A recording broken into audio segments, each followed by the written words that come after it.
ఒక చోట ఒక కవి రాసిన మాట చదివి నేను తెల్లబోయాను. ఆయన అన్నాడు, ఎక్కడైనా 2 కన్నాలు ఉన్నాయనుకోండి, నీళ్లు పోస్తే ఆ కన్నాల్లోంచి నీళ్లు లోపలికి వెళ్ళిపోతాయి. భూమిలో 2 కన్నాలు ఉన్నాయనుకోండి, చెంబుతో నీళ్లు పోసారనుకోండి, ఆ కన్నంలోకి నీళ్లు ఎడతాయి. ఇక్కడ 2 కన్నాలు ఉన్నాయి. ఈ 2 కన్నాల్లోంచే గాలి లోపలికి వెళ్ళాలి. గాలి వెళ్ళాలి అంటే గాలి వెడుతున్న మార్గంలో నీరు వెళ్ళింది అనుకోండి, పొలమారుతుంది, దగ్గొచ్చేస్తుంది. నీరు గాలి 2 ఆ కన్నంలోకి వెళ్ళవు. పైగా నీళ్లు ఎక్కువ వెళ్ళాయి అనుకోండి, ఇబ్బంది వచ్చి పడిశం పట్టేస్తుంది.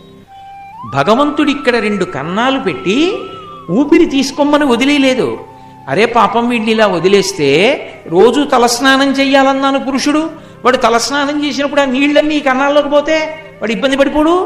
అందుకని దీని మీద ముక్కు అని ఓ చిన్న ఎముక పెట్టి చక్కగా మాంసంతో ఓ కుహరం కట్టి దానికి 2 కన్నాలు పెట్టి దాని లోపల శరీరంలోకి వెళ్ళే కన్నాలు దాచి గాలి ఒకటే వెళ్ళేటట్టు తలమించి నీళ్లు పోసుకున్నప్పుడు అది ఇలా జారిపోయి ఆ కన్నాల్లోకి నీళ్లు వెళ్లకుండా అంత జాగ్రత్తగా ఉంచి వీడు ఊపిరి పీల్చినప్పుడు దుమ్ము వెళ్ళిపోతుందేమోనని ఆ దుమ్ముని ఆపడానికి లోపల మళ్ళీ వెంట్రుకలు సృష్టించి ఆ దుమ్ముని ఆపడానికి ఏర్పాటు చేసి లోపల తడిగా ఉండేటట్టుగా ఉంచి లోపలికి వెడుతున్న దుమ్ము తడికి అంటుకుని అక్కడే ఆగిపోయేటట్టు ఊపిరితిత్తుల దగ్గరికి వెళ్లకుండా ఉండేటట్టు పొద్దున్నే అది అట్ట కడితే తీసేసుకుని కడుక్కునేటట్టు అది వేలుతో తీసేసినా సరే నిప్పి లేకుండా ఉండేటట్టు అంత అద్భుతమైన ప్రక్రియ చేశాడు.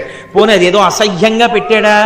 ఒక్క ముక్కు తయారు చేయడానికి ఒకడి ముక్కులా ఇంకోడి ముక్కు ఉండదు. ఆ ముక్కు మీద కవిత్వం చెప్పి నంది తిమ్మనగారు ముక్కు తిమ్మనగారు అయ్యారు కదా. అద్భుతంగా ఒక్కొక్కరి ముక్కు ఒక్కొక్క ముక్కు, ఒకటిది గరుడ ముక్కు, ఒకటిది సొట్ట ముక్కు, ఒకటిది సోది ముక్కు, సరే రకరకాల ముక్కులు.